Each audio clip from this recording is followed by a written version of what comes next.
Welcome to tonight's Township of Howell Planning Board meeting for Monday, January 31st, 2022. It is a special meeting called tonight. Eileen, opening statement, please. Sure. I hereby declare this special meeting of the Howell Township Planning Board to be open. Adequate notice having been given pursuant to the New Jersey Open Public Meeting Act in the following manner. First, on January 12th, 2022, a copy of said notice was mailed to the Asbury Park Press and the Tri-Town News. Second, on January 14th, 2022, a copy of said notice was hand-delivered to the clerk of the Township of Howell. Third, on January 14th, 2022, said notice was posted in the office of the Planning Board and on the bulletin board in the Howell Township Municipal Building, 4567 Route 9, Howell Township, New Jersey. Members of the public will have a chance to ask questions and comment on applications once the chairman opens the hearing up to members of the public. If you wish to ask questions or comment on an application, you will need to use the raise your hand feature and we will bring you into the meeting one at a time. You will need to have audio and video capability. You will be sworn in and you will need to provide your name and address. For anyone calling in, you can press *9 to raise or lower your hand and *6 to mute or unmute yourself. This meeting is being videotaped for possible future broadcast on Howell Township TV 77. Thank you. Thanks, Eileen. Roll call, please. Hold on one second. Sure. Mr. Bavai? Here. Mr. Cristiano? Here. Mr. Dorado? Here. Mr. Greenfield? Here. Mr. Nicastro? Sorry, here. Thank you. Councilwoman O'Donnell? Here. Mr. Seaman? Here. Chairman Tannenhouse has been excused, and Vice Chairman Husser. Here. You have a quorum. Thank you. Very good. If everybody please rise for the Pledge of Allegiance. I pledge allegiance to the flag of the United States of America and to the republic for which which it it stands, one nation, under God, God, indivisible, indivisible, with with liberty and justice for all. all. Thank you. Eileen, do we have any correspondence this evening? We have no correspondence. Then let's get right into it. The application for tonight for the special meeting is case number SD 2990 FP Howell LLC, aka the Views at Monmouth Manor. I guess we got to bring in Mr. Pape and his crew. Hey, just before Mr. Pape enters his appearance, I know we had several board members that had to listen to tapes or read transcripts in order to become eligible. Eileen, do we have a list of all the eligible members tonight?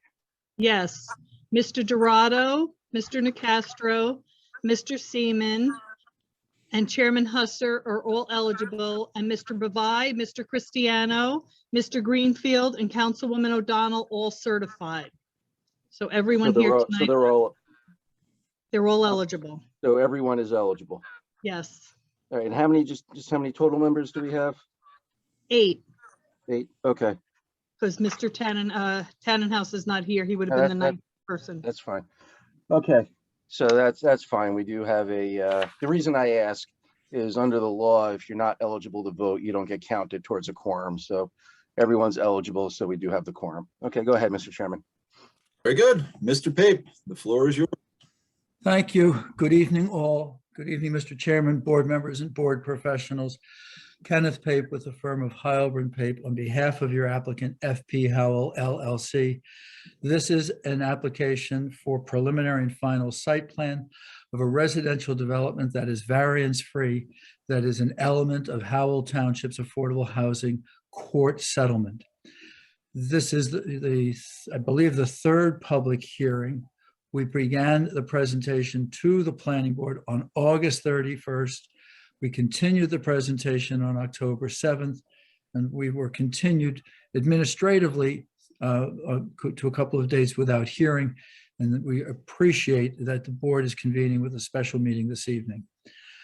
When we made our presentation to the board previously, we spent some time at the request of the chair and council to going over how we came before the planning board, and pointed out that this was a process that had been going on for a number of years, I think approximately 4 years, involving FP Howell entering into a settlement agreement, FP Howell participating in the court settlement that resulted in an order establishing the Township of Howell's affordable housing obligation.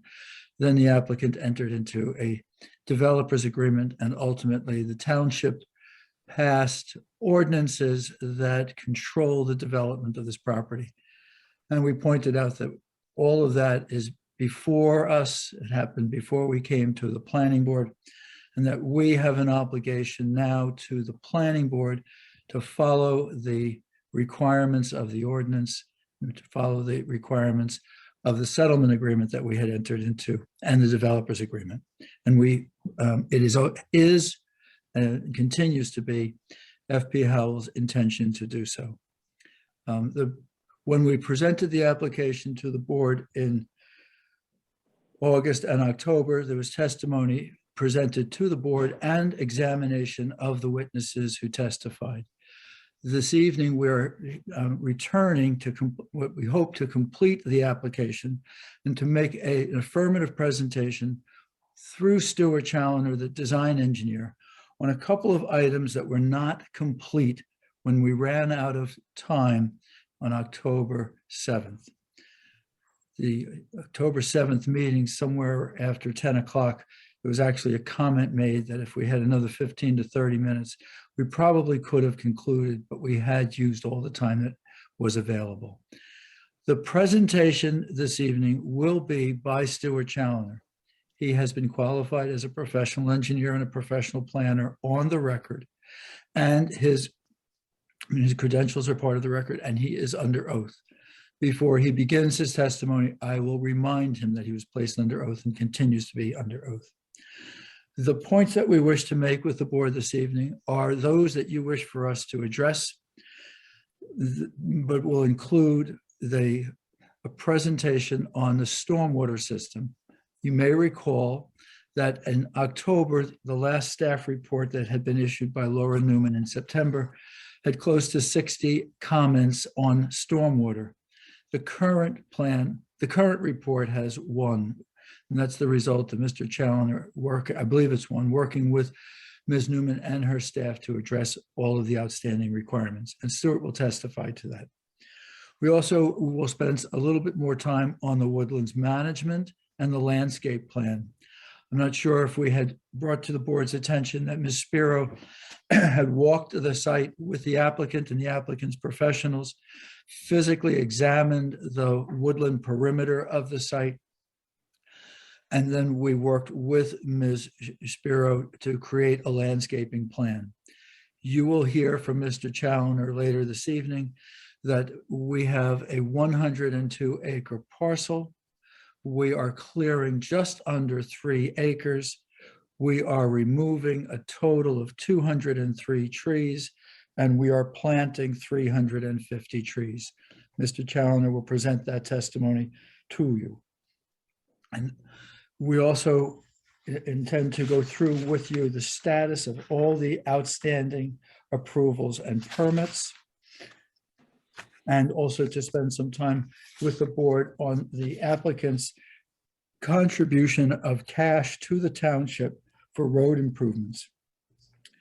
With your permission, Mr. Chair, we'll go right to Mr. Challoner, and I'll do my best to follow that outline and be responsive to comments from the board. And I wanted to thank every board member for qualifying. I very much appreciate that you took the time to review the transcripts or listen to qualify, so that all 8 persons who are here are qualified to vote on the application. So with Mr. Challoner, I'm going to I'll remind you that you're under oath. And I'm going to ask if you could begin perhaps with just a brief summary of revisions that you made to the plan since we were before the board on October 7th. Good evening.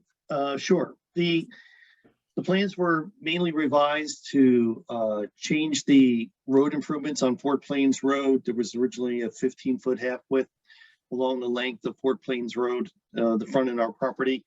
There was a comment in the review letter that the half width be extended to a 20-foot new half width. So the applicant extended an additional 5 feet for road width improvements along Fort Plains Road. The landscaping was updated. Additional buffer trees were planted around the perimeter. We added additional buffer trees between the rear of the residential and the condo projects or condo buildings that are backing up to Fort Plains Road. We added sporadic locations of buffer trees along those areas. And then there were some other landscaping that Ms. Spiro asked us to update and change tree types throughout the project, and that has been performed. And then obviously the drainage comments, all the drainage comments, dot the i's, cross the t's. There was a lot of corrections with pipe slopes, profile, just matching plan to profiles. It's a large project, so there was a lot of small corrections, and those corrections were made. Stuart, if you could also point out the shortening of the one road to eliminate any potential encroachment into the riparian buffer, if you just identify that as a revision that you made. Yes, I think that was a prior revision on our last submission, but correct. That the one roadway, we changed the building count to allow us to shorten the road, so there was no encroachments with buildings in the 300-foot riparian buffer.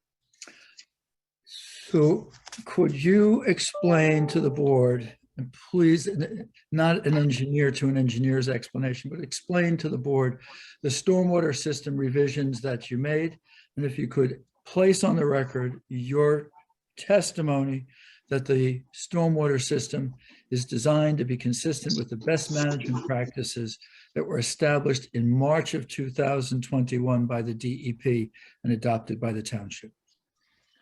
That is correct. The plans didn't have any major revisions.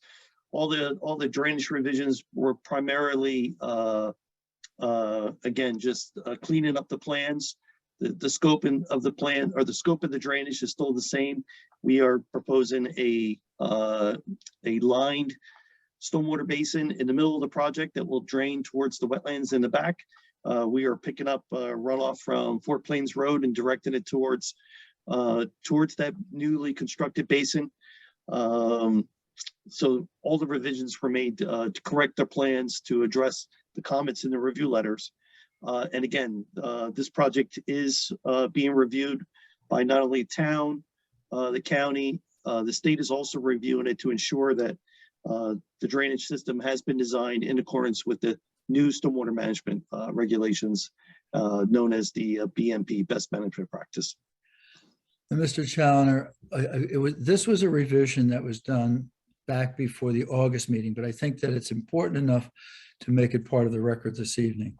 You were asked or directed during the summer reviews to remove any stormwater systems from buffers and to make certain that the buffers were free of stormwater management systems. Did that condition, that revision that you made, that's continued, your stormwater systems are all outside of the buffers? That's correct. The two proposed basins that were adjoining Fort Plains Road fell within the buffer.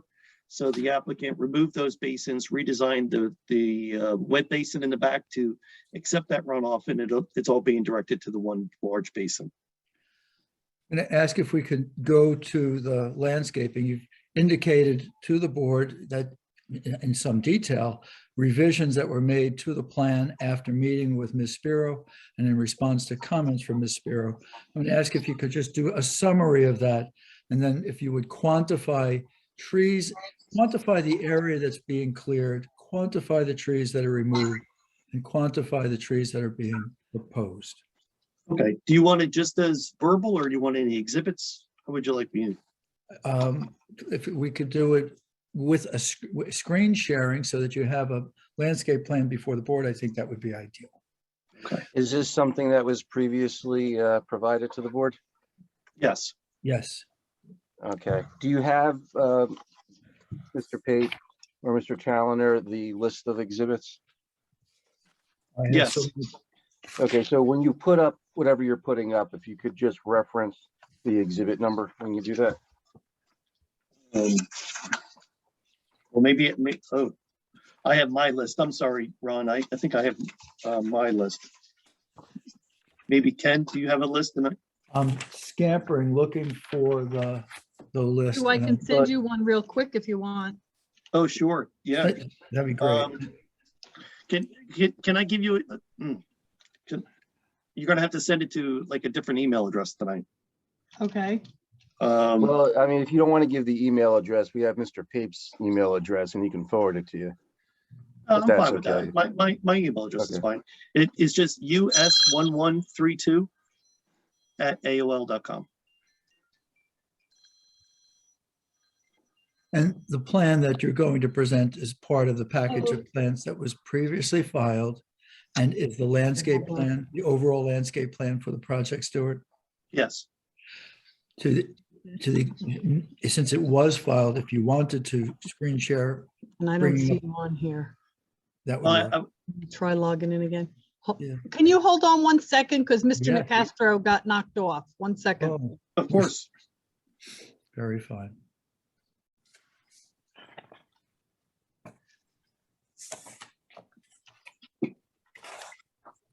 And Stu, I might need you to unshare that for a minute so I can see him to bring him back in. You got it.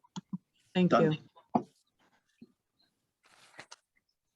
Eileen, it appears Evelyn's off too. All right, I'll have to call her.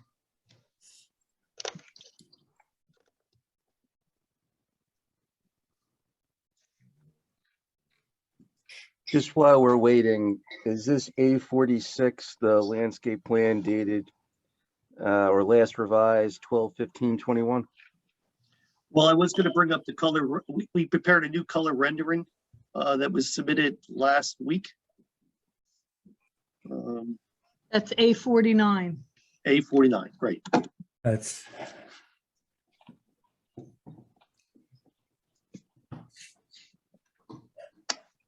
Oh, sorry, I didn't mean to click on that. Hold on 1 second.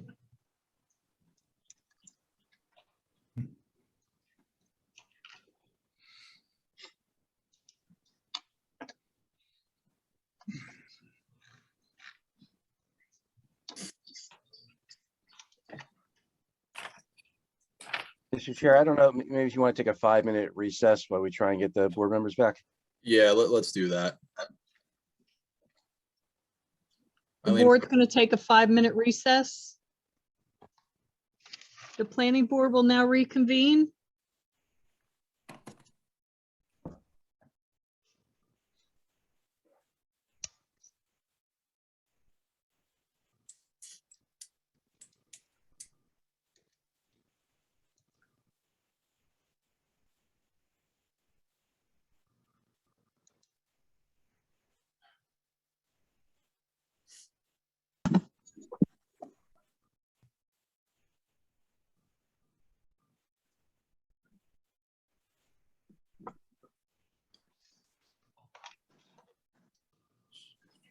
Eileen, I think I heard Councilwoman O'Donnell say that she could hear and obviously she can speak, but she couldn't see. Is that I still can the see case? now. I'm She's in, fine. I'm good. Okay, okay, great. Thank you. Okay. Mr. Pape, I think we're good to go. thank you. So My we were, apologies. no, we were about to begin a discussion on landscaping and Mr. Challoner was about to introduce what's been marked as A49, a colored rendering of the landscape plan previously filed with the township. With permission, Mr. Challoner will screen share and put that exhibit up on the screen. And the question that I posed to Mr. Challoner was to identify the landscaping that the changes that you made in response to comments from Ms. Spiro and with comments that you received, written comments that you received. And then if you would, I outlined, but if you would testify to the quantities of trees removed and the quantity of trees proposed.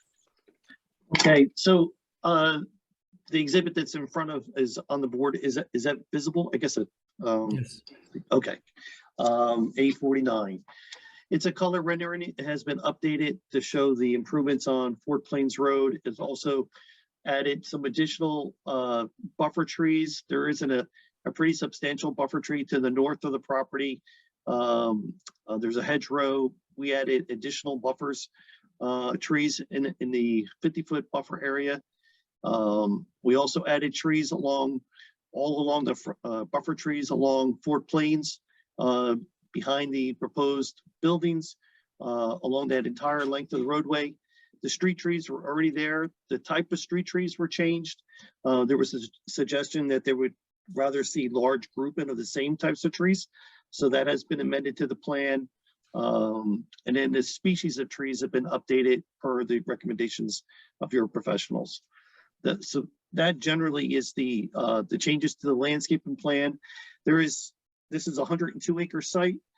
There on site, there's approximately 2 acres of clearing on the property, and there's an additional acre of clearing for the construction of the force main through the trail that will run through the back of the property and tie into the sewer system. Will tie into the sewer on 5th Street, just to the northeast of our property. So it's an additional 1 acre. So it's approximately 3.5 acres of trees total that would be removed. We did a count on site on the Woodlands management plan, identifies the trees, the majority of the trees that are being removed on site. We counted 102 trees, and then we allowed for the 1 acre clearing off-site for the force main, additional 100 trees. So we're anticipating that there will be approximately 202 trees removed with this project. There's a total of new trees being planted of 599 trees total, not including the foundation plantings for the condos.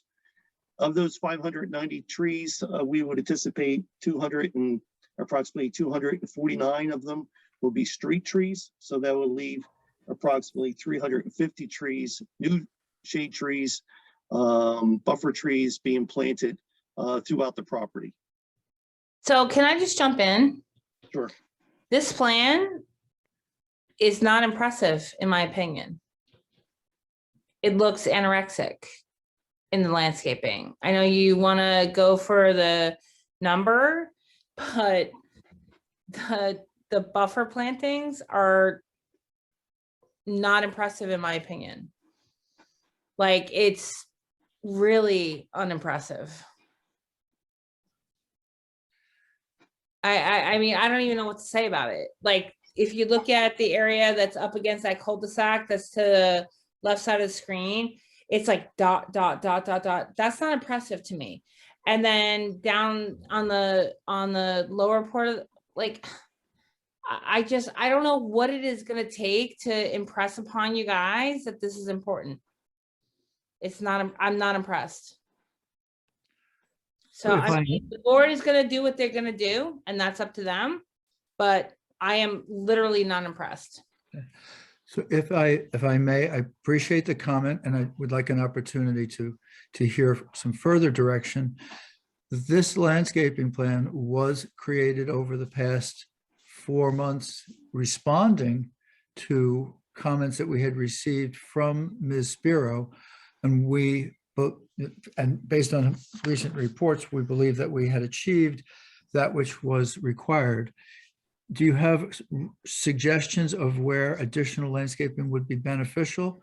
We'd be most interested in knowing and having an opportunity to. I mean, if you look at the area up against that cul-de-sac that's to the left side of the screen, in the lower portion, I'm not understanding how you think.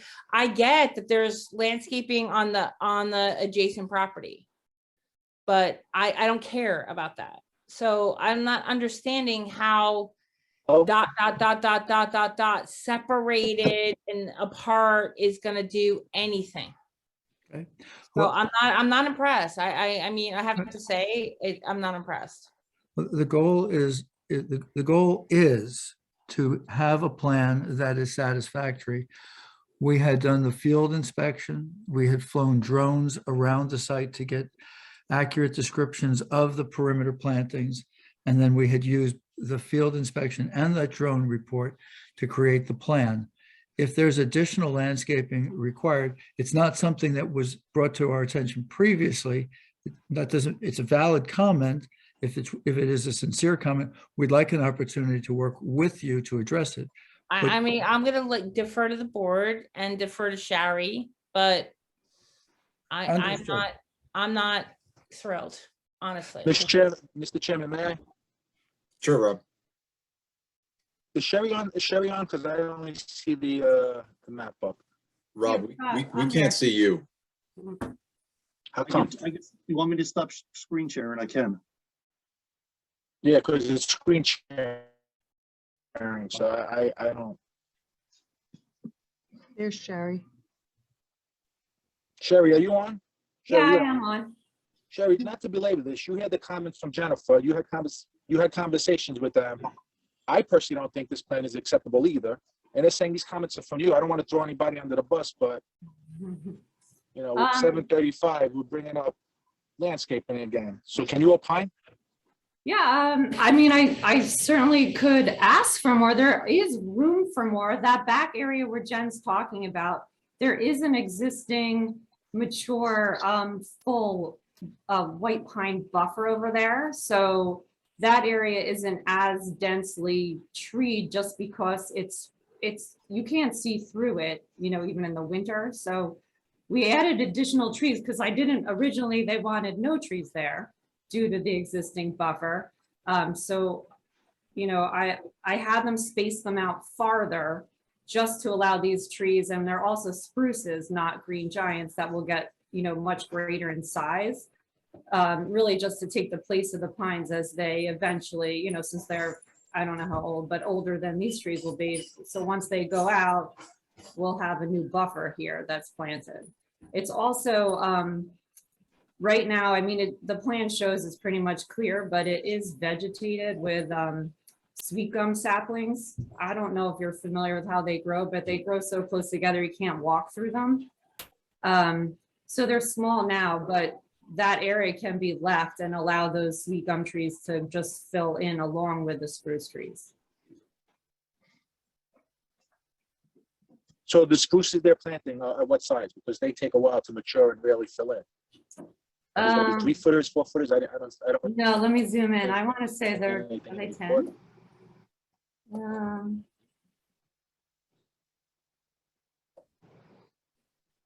The concern is that, is it on our site? Is that on this site, or is it on the neighbor site? Because if on the neighbor site, like, we can't rely upon that. So if we're relying upon what's there off our property, off this property, we cannot. They have to provide the buffer on the site, period, regardless of what's off site. So, you know, we have to make sure that what's on site is going to be providing an adequate buffer. And if they have to enhance it, we should push it, you know, because what happens if something happens off site and all those trees go away? Like, we can't depend upon those. Right. I think that we are relying on trees that we're planting, and we're acknowledging these trees on others, but we're relying for purposes of our landscape plan and what Mr. Challoner testified to. That's the landscaping that we propose. I mean, this, Right, but what he showed us in that exhibit was like ... It was not a great landscaping exhibit to show. okay. So If I could also just ask a question, just because I want to make sure we have this information. Sherry, there was a lot of discussion about acreage of being removed, total number of trees being removed, and number of trees being replanted. But correct me if I'm wrong, we still have a comment that we wanted that information to be documented. Is that correct? Right. The numbers that Mr. Challoner just went over, I hadn't had yet. That was part of our report, like you said, asking for those specific numbers. Thank you. Mr. Chair, if I might, in terms of the north side, perhaps just the way things are planted in a staggering fashion, you know, like a triangle type thing. So as Jen said, you can't rely on the neighbor. You know, this application stands on its own merits. So perhaps the way it's planted would also be an asset. If I may, we thought that we had followed all the guidance that had been provided to us. We were not in any way looking to skimp on the landscaping or in any way have an inappropriate landscape plan. In fact, to the contrary, there's, as I indicated, there were the field inspections, the zooms, the drone, so that we could get a true picture, and then we worked on the plan. If the plan is, if there's additional plantings recommended by either Ms. Beam or Ms. Spiro, Ms. Newman, or the board, we are comfortable adding landscaping, but it's our goal to be compliant with your requirements and your requests. We thought we were.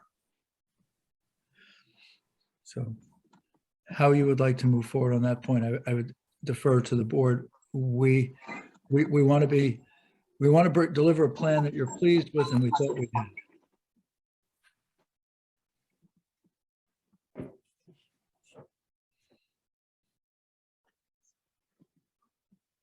Mr. Pape, Yes.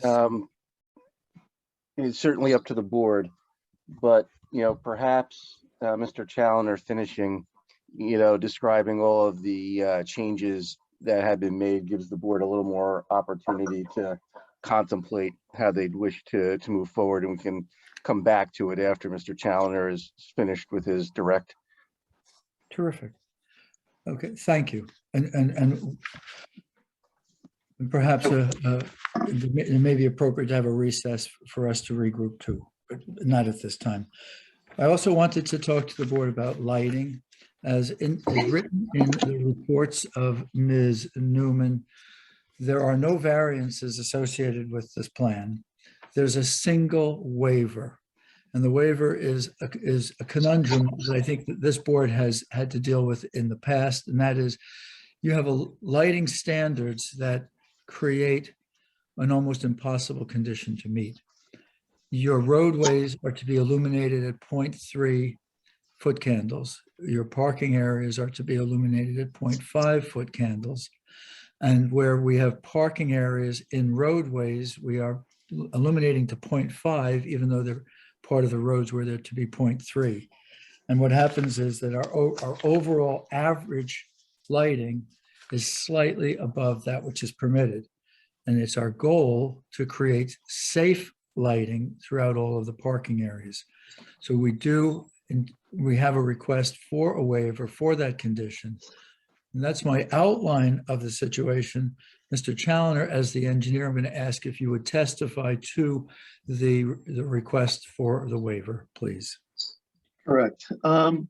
So the lighting plan was one of the revisions that the board asked. All the light fixtures were changed to Cobra style light fixtures per the discussion. And the applicant increased the light coverage within the parking areas that are located on the roadways. So we increased the lighting in the parking areas, and now we have a average foot candle for the roadways at 0.46 foot candles, which is over, I believe, the 0.4 requirement. So the applicant is seeking a waiver for that slight increase. And that is the only variance. There are 0 variance, and that is the only waiver that we request of this board. All right. And Mr. Pape? yes, Just a question. Our board chairman, you know, as he stated when you requested the special meeting earlier in the month, is not here tonight. I know the board chairman usually asks the question about, and Shara, you may need to help me. What is the standard that the board chairman usually refers to? What's the name of it? I'm sorry. IES standards. Ron. Yeah, I think it's the IES standards, Ron. Yes, IES. Yeah. So I'm sure he would ask, and I will do this in his absence. Although there's a request for design waiver relief from the strict application of our ordinance, does the design satisfy the IES requirements?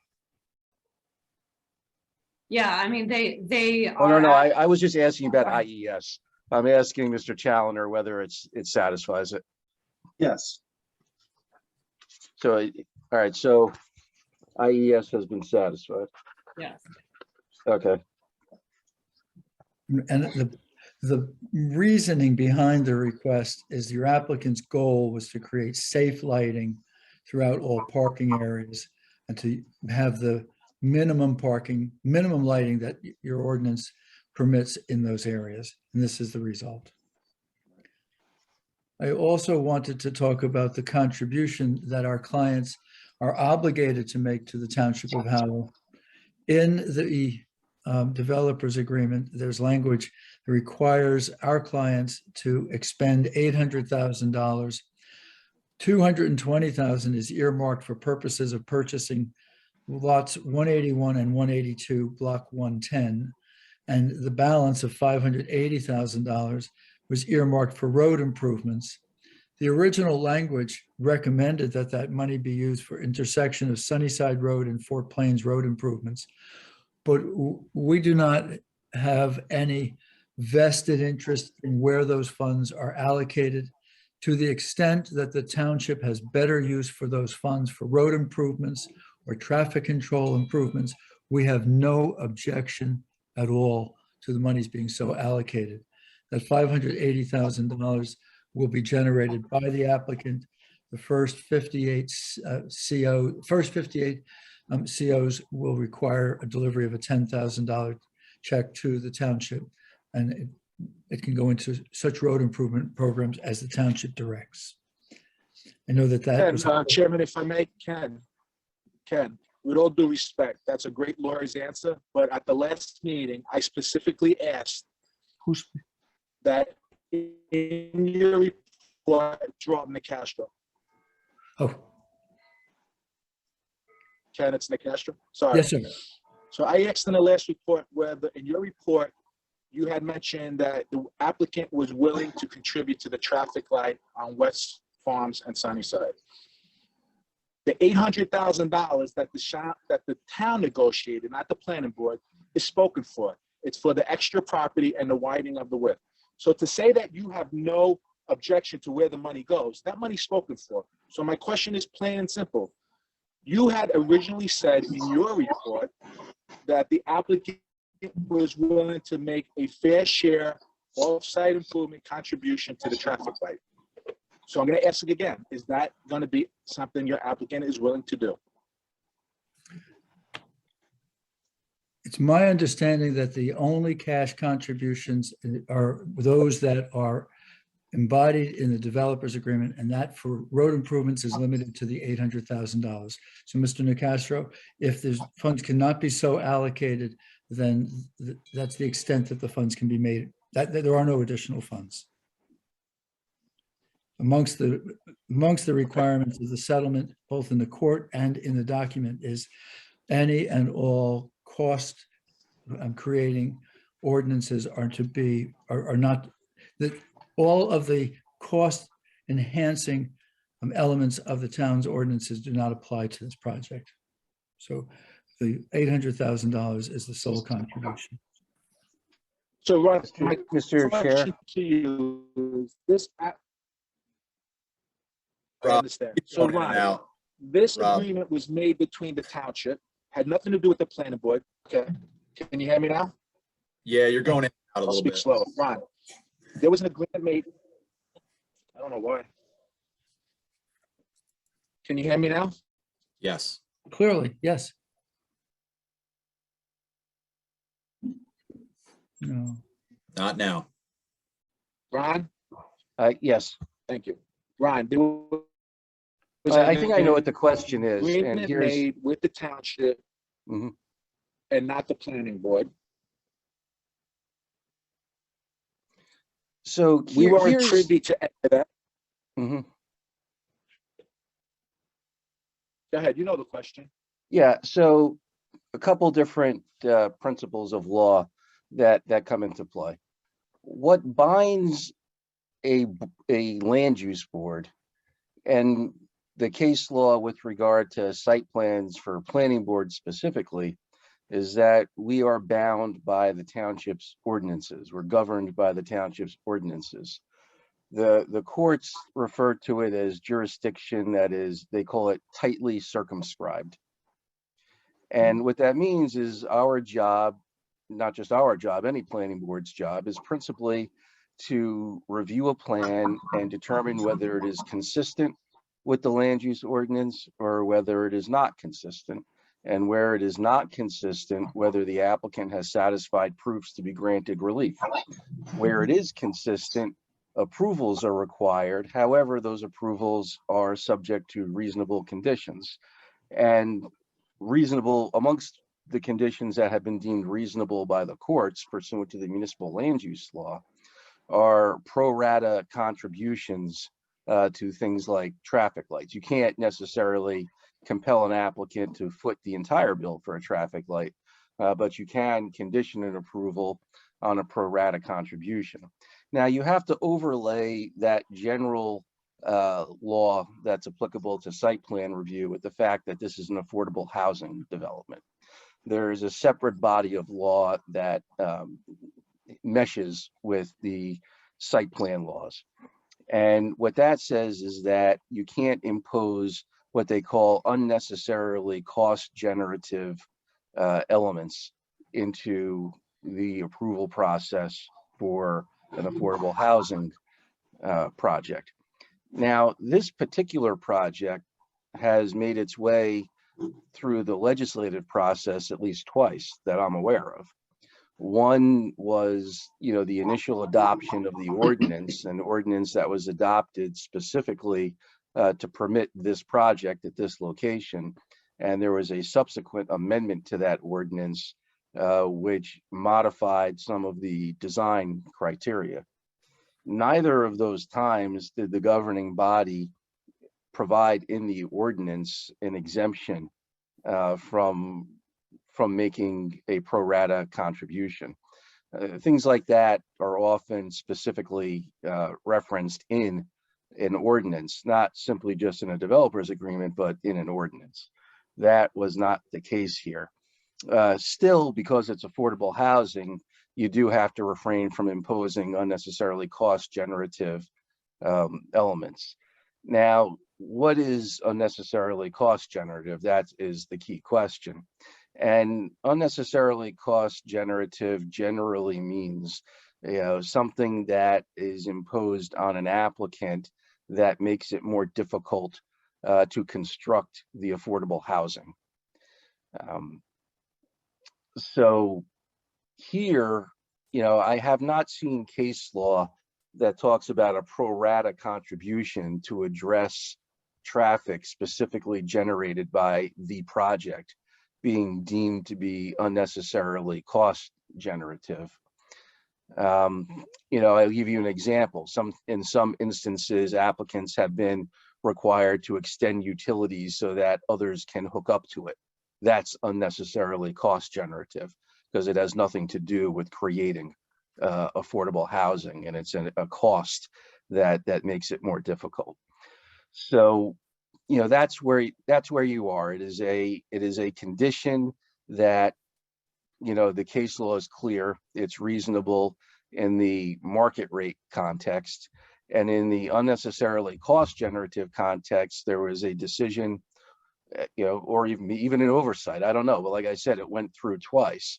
That it was not included in the ordinance, and I have not heard testimony, and certainly there's an opportunity for testimony to be provided as to why that pro rata contribution would be in some way impair the creation of affordable housing.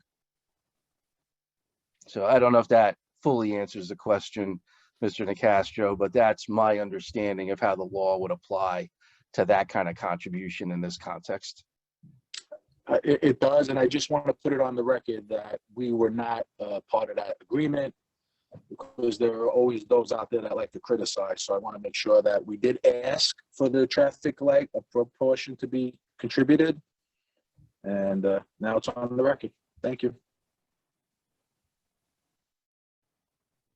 If I may ask, is there Mr. Cucchiaro or Mr. Nicastro, is there an ordinance on the books that establishes a transportation contribution? Is there an improvement, a traffic signal improvement that we're in that district? Just looking for some further guidance as to whether there is controlling ordinances that we need to speak to. I did not know of any. But I can just tell you that the township has accepted, and I don't know what fund they put it into. We don't get into it at that level, nor do we determine, the dollar amounts, but I don't have that at my fingertips at the moment. But certainly something, it's a legitimate question. It can be discussed. Yeah. Often if you have a transportation district and a transportation, and there's identified improvements that are in your ordinance, the applicant comes to the property knowing what improvements are being asked, and also there's an ability to figure out the numerator and the denominator. Ken, I'm not going to play lawyer. Ken, I'm not going to play lawyer.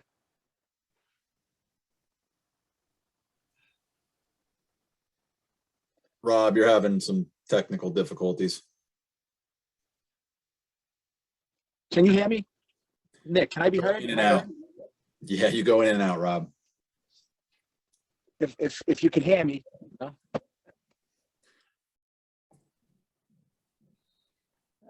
No.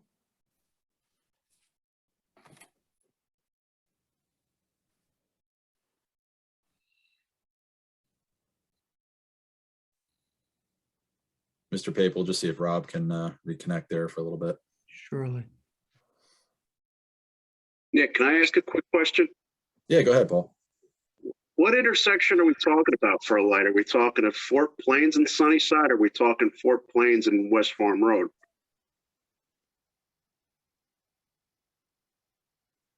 In their traffic report, can you hear me now? Yes. In their traffic report, they recognized West Farms and Fort Plains.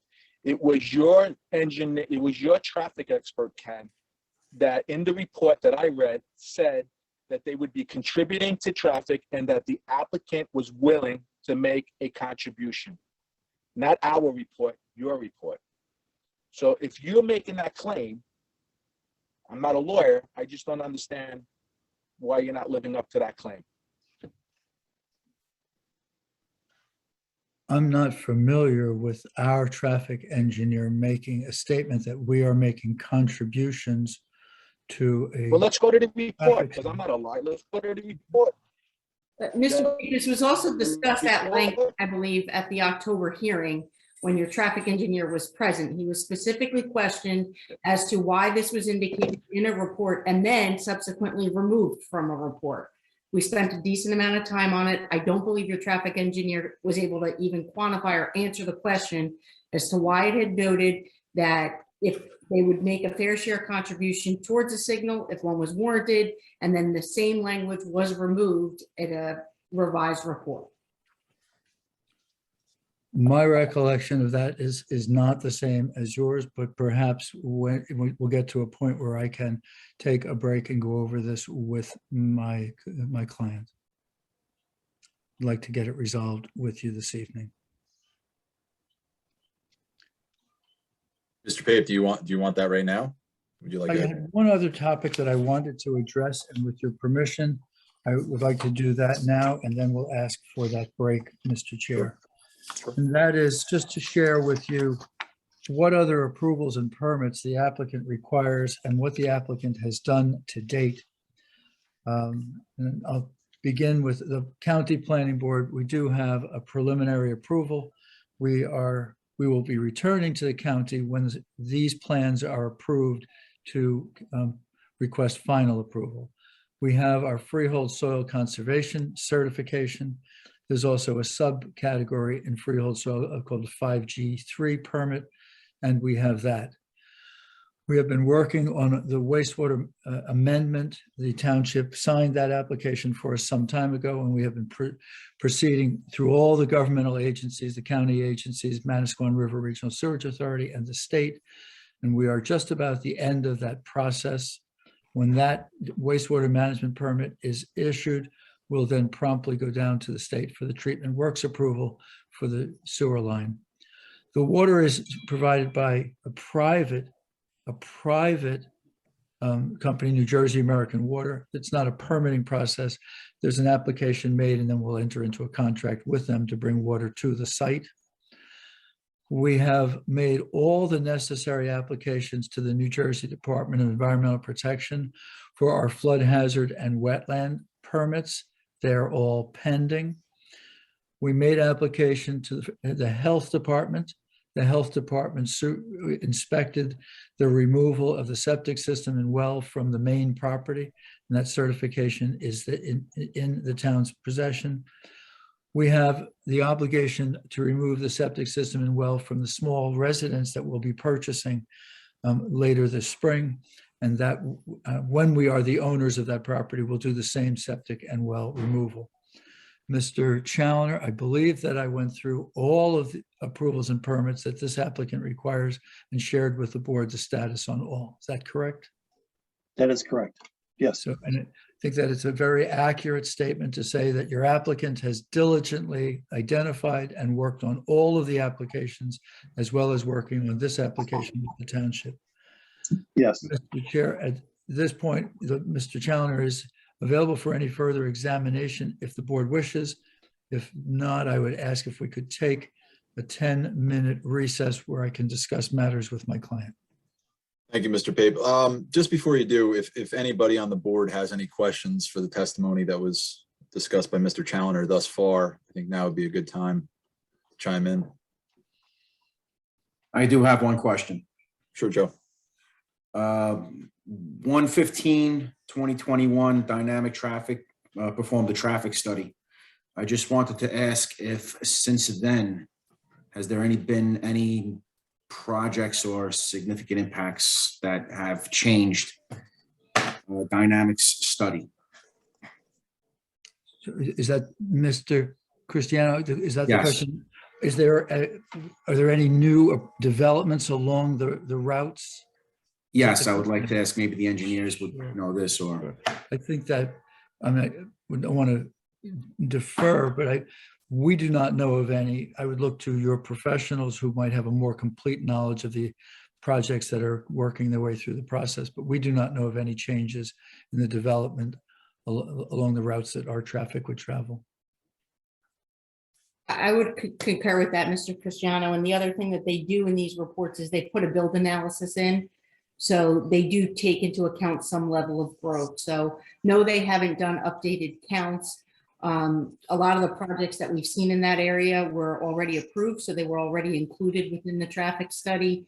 And what they do is they put a growth rate in to capture projected future growth in the traffic report. I'm not sure that totally answers your question, but it's the best I can do. thank you very much.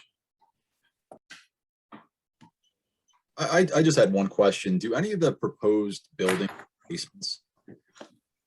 Do any of the, Proposed buildings have basements? Only the single family, none of the condos. All the condos are slab construction.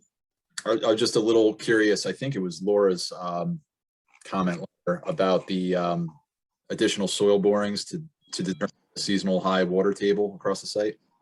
Yes, we submitted, I think, 6 or 7 sporadic borings throughout the single family. And we agreed that we'll do additional borings, but we're not anticipating any changes. It was a good representation of that area. We held steadfast that I think the lowest basements was like elevation 110 or 109, something like that, which is above even the 100-year flood elevation of the pond. Most of the areas that are being developed where the condos are is in a fill condition. So there won't be any excavation other than for sewer and water below the existing grade. All that will be above existing grade. So again, no issue with water table on that side of the project either. And then the pond itself is a wet pond with a liner. So the seasonal high water table really doesn't really have an effect either plus or minus, because it's going to act like a swimming pool. It's going to have a vinyl liner to keep all the water, to maintain the water level in that pond. So again, the seasonal high would not be indicative of how the wet pond is going to function.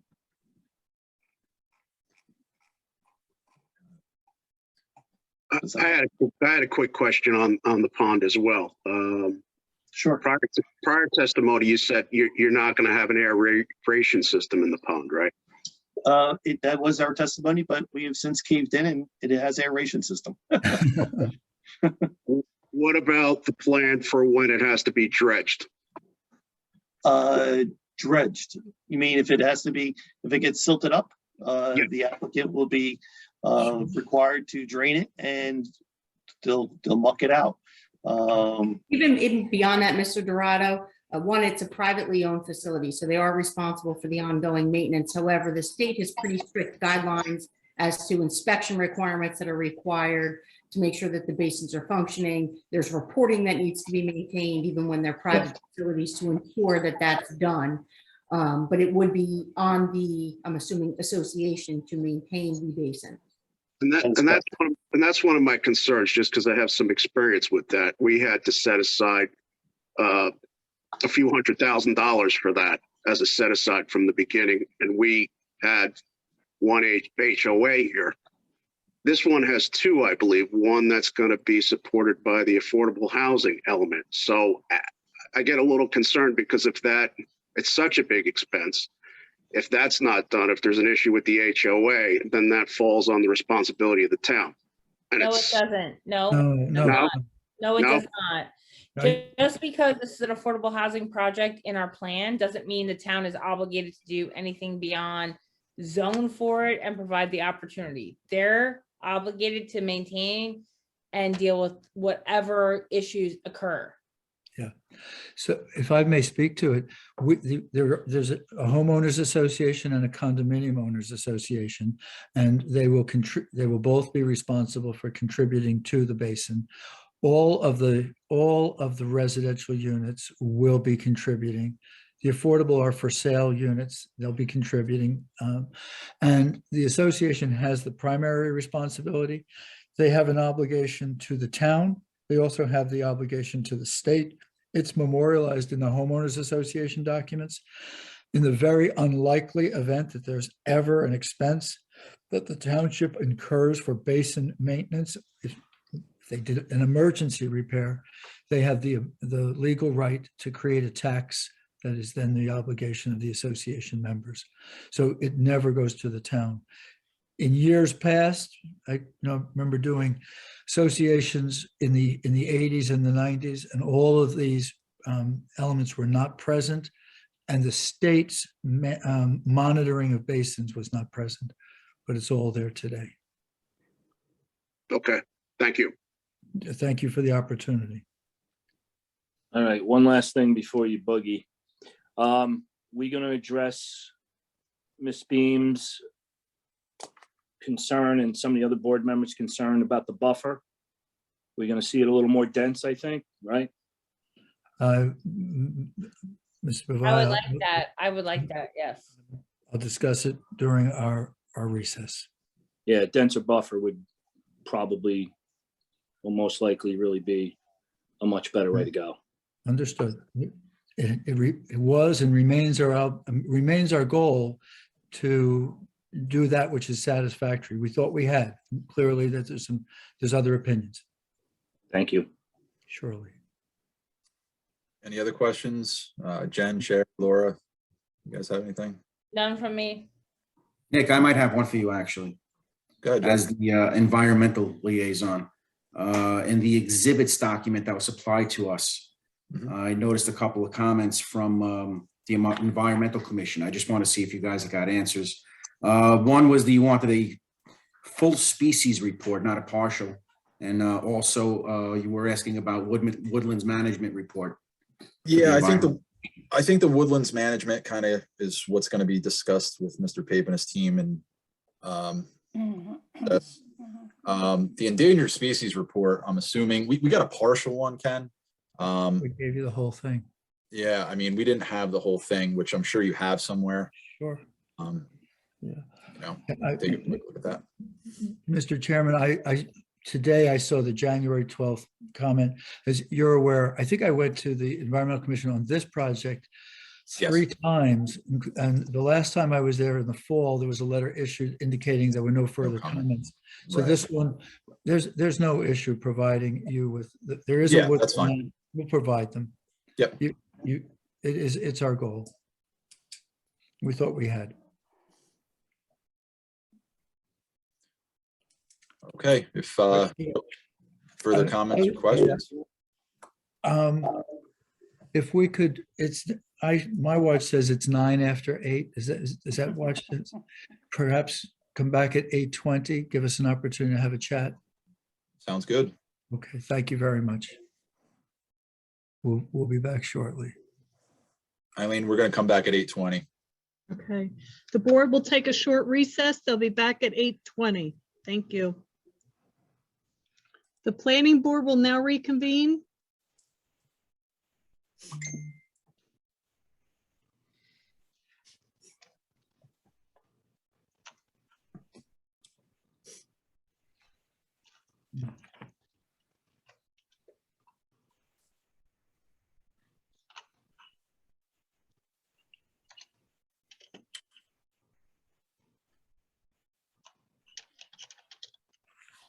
Just going to wait for Ron. Oh, he is there. Okay, cool. I'll wait for Laura and Paul to get back on. We'll start back up, Mr. Pape. Sure. There's Laura.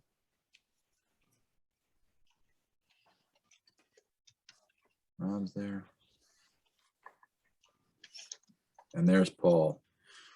Okay, Mr. Pape. Thank you, Mr. Chair, board members and board professionals. And thank you for the opportunity to go on break. I have 2 separate and distinct responses on the 2 points, the traffic signal request and the landscaping request. The landscaping request, and before advising you that our client is prepared to increase the landscaping to the satisfaction of your professionals, both Shari Spiro and Jennifer Beam, I did want to point out that the plantings, although they show up as green dots, as Ms. Beam indicated, those are 6 to 8 foot blue spruces. They're substantial trees that are going in. But our client has indicated to me, and I can place on the record, we would be pleased to work with Jennifer Beam and Shari Spiro along those buffers to get them to a point where they are comfortable that they are serving the purposes that they're supposed to be serving. And we defer, working with Ms. Beam and Ms. Spiro many times in the past, I'm very comfortable that their requirements will be appropriate and reasonable, and accordingly, we would agree to that. With regard to the traffic signal, there was, as Mr. Nicastro pointed out, and I had the benefit of a few moments to go through my files, there was a 2017 traffic report that was generated for this project. That 2017 traffic report did indicate that there would be a contribution to the traffic signal.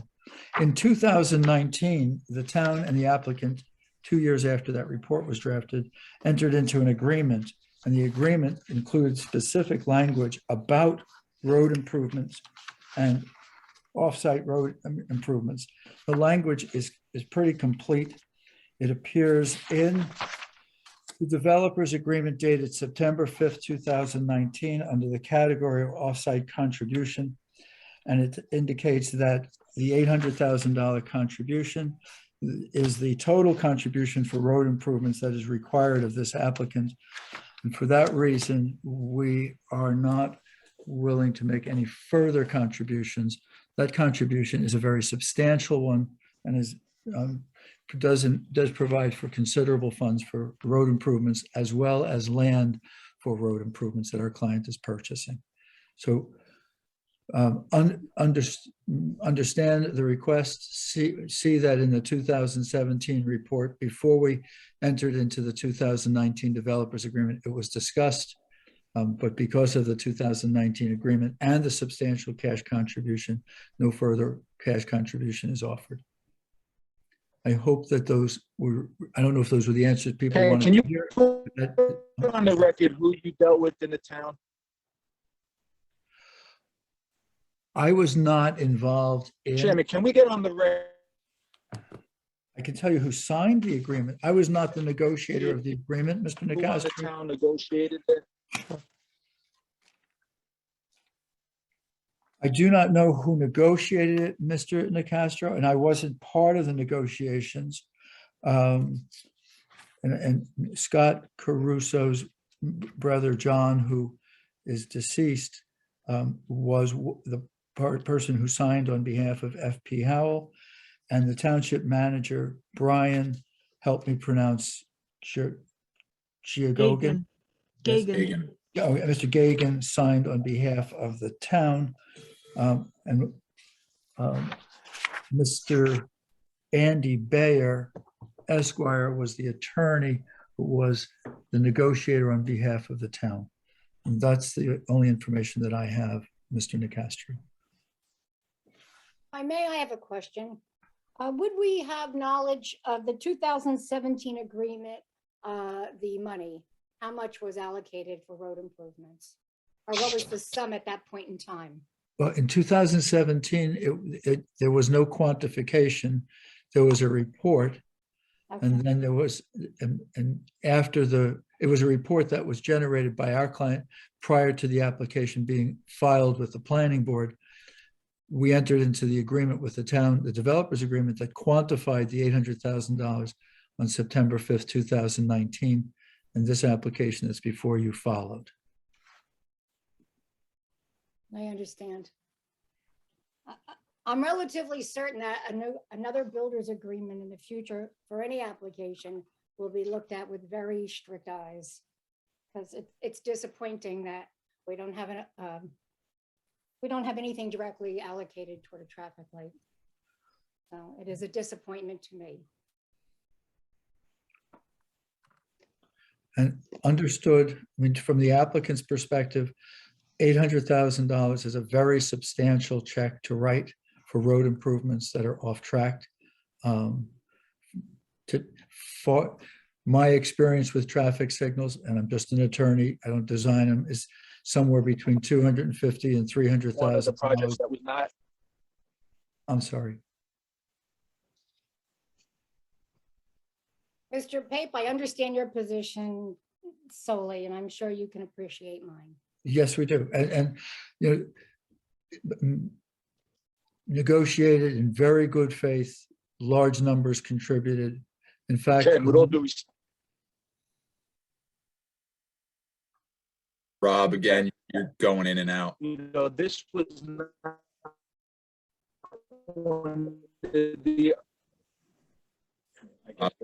We can't hear a word you're saying, Rob.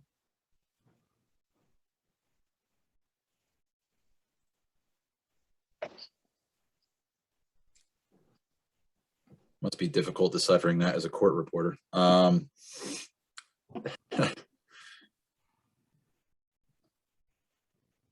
don't know. Not speaking now, but go ahead. Rob, I don't know if you want to try and call in. It might be a little easier so we could hear you clearly.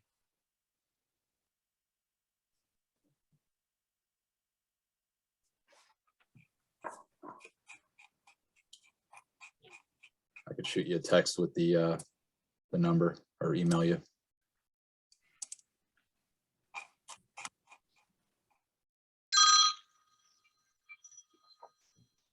I'm assuming that's Rob. Bear with us, folks. yeah, of course.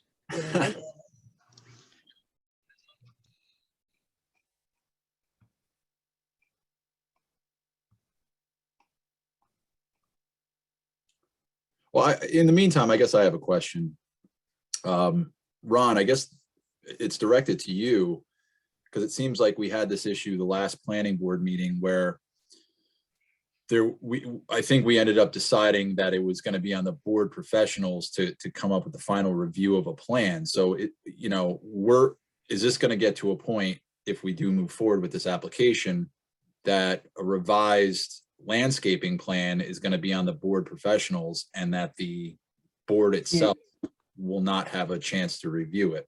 Well, first of all, that's up to the board. But what I would say is that in reading the CME report, the comment in the Woodland Management Plan section says that they could not come to a conclusion whether relief was required or not. The testimony tonight says that it's compliant, but I would not recommend a conditional approval where the reports, cannot determine whether relief is required. And the testimony of your own professionals was that they didn't have an opportunity to receive that information. So I think I would not recommend granting a preliminary and final, certainly. And I think that the board should determine whether it has enough interest to see that and have a level of comfort or to express its discomfort with what is being shown. So it's that portion as to whether you want to be in a position where, if you determine to grant preliminary approval, leave that to something with the professionals and then it comes back on final, or whether you want to see it before you grant any approvals or denials. I think that's something for the board and its comfort, but I certainly wouldn't recommend a final without, a clear testimony and reports from your professionals that it's compliant with the ordinance. And Sherry, just to not to put you on the spot, but I'm going to put you on the spot. This is the first time you're hearing these numbers tonight. Right. I didn't have the exact numbers yet. We had asked for specifics. Our request, Mr. Cucchiaro's point taken, it's Ms. Spiro's point taken. The testimony is on the record. The applicant has testified and quantified the numbers. So Mr. Challoner's veracity and professional license has been shared with you, and his statements are on the record. At a minimum, we would ask that the board consider this application for preliminary, and prior to final, we would work the landscape plan out with your professionals and then present it to you for your consideration. But the quantification of the trees is on the record tonight. Thank you. Well, at this point, any members of the board have any further questions? Nick, can you hear me? Yeah, I got you, Rob. Sorry about this. I don't know why the technical issue. You got to turn one of them off. Okay. So I just want to put on the record, Ken, that your application was not originally accepted in the plan by the council. We were assured, after speaking with other council members and the mayor, that when we decided to add your application into the fair share, that your applicant was going to cooperate and assist in stuff that we recognized then that was going to be a problem, such as the traffic light. So I could respect that your applicant wants to only stick to the agreement that was made with the town. I'm disappointed that the Caruso brothers are not living up to their word when they spoke to the mayor and said that they would cooperate and do what was needed. And the planning board never got a chance to negotiate that traffic contribution. So let's just put that on the record.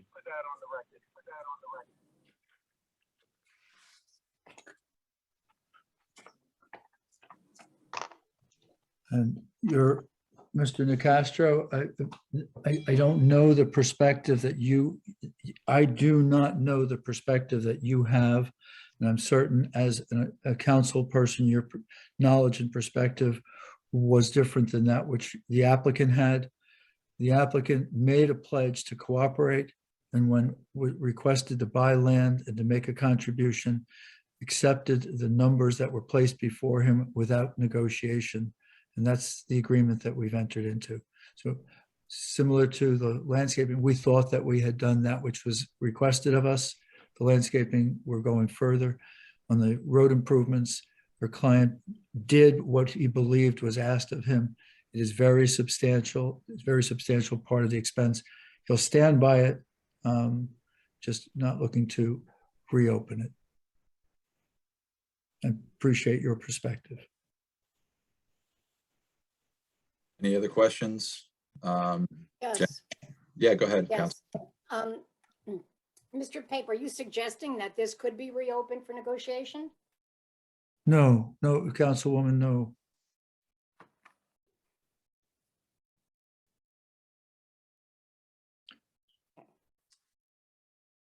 Jen, Laura, Shari, anything?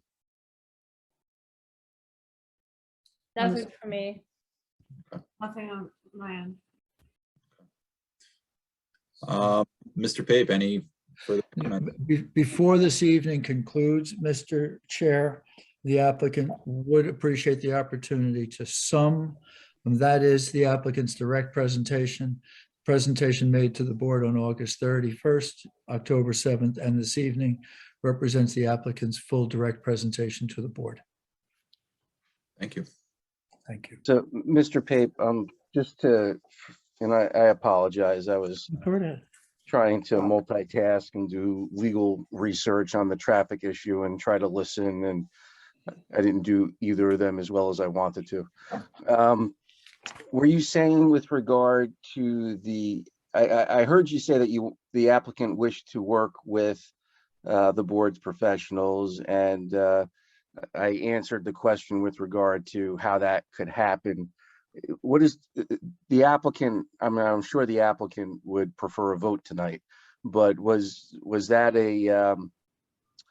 just one of the ways that the applicant wished to proceed? Or was the applicant open to meeting with the board's professionals and coming back to a subsequent meeting that we could, schedule in whatever time frame you think is necessary to work that out? The applicant's request is that the board consider the application preliminarily this evening. We did on the record quantify the tree removal and tree replacement. That was the information that Ms. Spiro had asked that she wanted to have before her. We'll follow it up with it in writing. We certainly are prepared to meet with Ms. Spiro and Ms. Beam and others, if there are others who wish to meet with us to discuss the landscaping plan. We did indicate that the professional and reasonable positions of Shari, Spiro, and Jennifer Beam with regard to landscaping are something that we're comfortable with. So we gave a blanket statement that we will comply with their requests, but we are asking the board to consider the application this evening for preliminary subdivision and site plan approval. So for board members, I would leave it to you. You did accommodate the applicant, as Mr. Pape expressed gratitude for at the beginning, to hold the special hearing tonight. And I think it's up to the board as to whether you would like to see the landscaping resolved before any vote. And certainly, there's still a public portion that we have to hear either way. But it would, if you held off for one meeting, you'd have essentially what would probably be the final plan. The public would have an opportunity to comment on that level of detail, and the board could take a vote on preliminary and final probably at that time. If you vote on preliminary, certainly you are required to open it up to public tonight. The public wouldn't have an opportunity to see the landscaping, or I think the landscaping may be the only thing that changes, but any changes until the applicant comes back for final approval, whenever that may be. There's no requirement as to when they come back.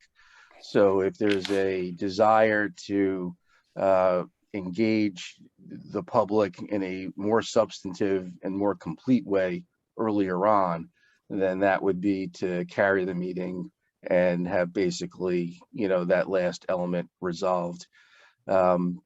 Again, you could do the preliminary, but the public will not have an opportunity to see that, nor the board, the changes until final. And then there would be there would have to be a discussion at final as to whether it's appropriate or not. So I leave that to the board. Either way, is legally cognizable. I mean, I'll give my 2 cents for what it's worth.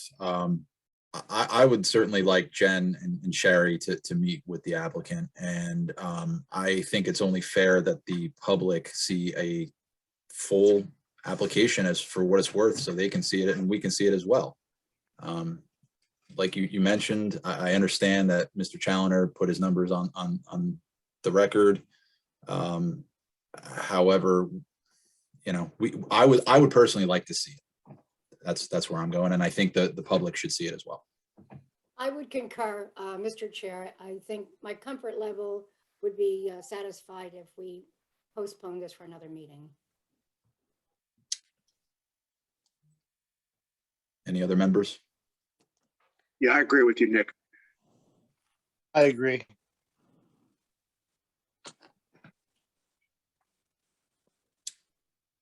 Ron, you're on mute. My question would be to our board's professionals and to Mr. Challoner as to what kind of time do you think is required to get together, confer, submit whatever needs to be submitted? I can meet with your professionals anytime that they're available. And then I would say it would take me a week to add the additional trees and get prints made and get it back into the board. So we could be back on the first, you know, I guess a meeting available near the end of February. Yeah, so our first regular meeting of February is Thursday. So it would be the third Thursday in February, correct, Eileen? Yes, and there's 3 applications already carried. Well, to this that night. is an affordable housing application, Okay. so it takes precedence. And it's Under like the law. it's one minor issue. So if we can get that resolved, it should be pretty quick, right? Well, no, I mean, it depends upon how many interested parties True. are, I agree. I mean, there. from our end, that's what I'm saying. I don't like to jinx anything, but I suspect that could be the case. So what is that date, Eileen? What is that, the 17th? 17th. February 17th. So Mr. Pape, is that okay for you? And Well, since first, we're no. opening it to the public, all professionals that have testified would need to be available because they need to have an opportunity if they wish to cross-examine. I thought that we had concluded the cross-examination of the other witnesses. And Did the we? All only- right, if we, I don't have that Yeah. recollection, but if we did, that's fine. Yeah, no. Mr. Challoner, the 17th work for you? Well, let's work backwards with the dates. Tomorrow's the 1st. I have to have the plans how many days in advance? And 10. So I have to have it in by the 7th. Sunday. which is next Monday. Which means that, you know, Shari and Jen, you Tomorrow. would, if that is okay, I'm then, available. okay, Okay. All right, I'll And- make that work. Yeah, I can do that too. okay. Fine. Yep. I'll make that work, no problem. So the 17th will return. Immediately, Stu, Jennifer Beam, and Shari Spiro will convene. Would that be a Zoom? Yes. Yes, so convene. Ms. Newman, do you wish to participate in that discussion? I don't think my presence is necessary. I defer to you. I can certainly make myself available. Okay, then Stuart, Ms. Beam, and Ms. Spiro will make prompt arrangements in the next 24 hours to convene. We'll make a commitment to have the revised landscape plans filed by Monday, the 7th, and we'll return to this board on the 17th. I don't know where we're going to break here, Mr. Chair, but before we do, if there's any other topics that any members of the board want to hear further from the applicant, please share with us this evening. From our notes, we believe we have addressed all of the concerns that were brought to our attention. Mr. Pape, before we go any further, I'll also need an extension of time on the application. With our client's authorization on the record, the extension is granted to the end of February, and I'll follow it with a letter tomorrow. Thank you. Thank you. Okay, so let me just make the announcement. The application of FP Howell LLC, the views at Monmouth Manor, case number, is that an SD, Eileen? SD 2990. Right, SD 2990 will be carried to the board's February 17, 2022 meeting. That meeting will be a virtual meeting that begins at 7 o'clock. The instructions on how to access the virtual meeting will be available on the township's website at least 10 days prior. All documents associated with the application are also available on the township's website and can be viewed and printed out and inspected by members of the public. If there are any members of the public here who had received a personal notice, you will not receive another personal notice in the mail. This is your personal notice. Again, no further notice to property owners. Meeting carried to February 17th, 2022.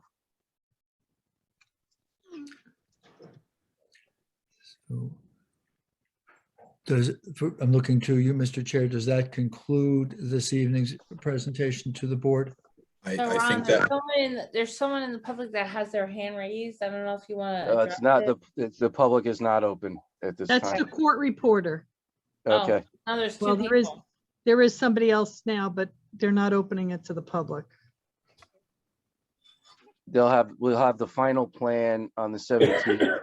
The meeting will be open to the public. Everyone who wants to have an opportunity to speak, to ask questions, if they want to present their own professionals, everyone is going to have an opportunity to do that. I just want to be clear that no one will be limited or prohibited to any participation that's relevant to the proceedings. To our court reporter, who I know can hear me, please consider this to be a request to prepare the transcript on an expedited basis so that we can get it to Mr. Chairman, Mr. Tannenhouse, who was not able to be here this evening. Please. Thank you. And to Mr. Chair, board members and board professionals, thank you all. We'll follow the outline that we placed on the record, and we'll see you again on the 17th. thank you, Mr. Pape. Thank you. Thank you. Good night, all. Good night. Ron, correct me if I'm wrong. I don't think executive session is on special meeting agendas, correct? No. Only if we place it on. There's no reason to go into executive tonight, Mr. Chairman. Great. I will entertain a motion to adjourn. So moved. Second. See you all Thursday. Already. See ya. Good night. Bye, Thank guys. you. Thank you.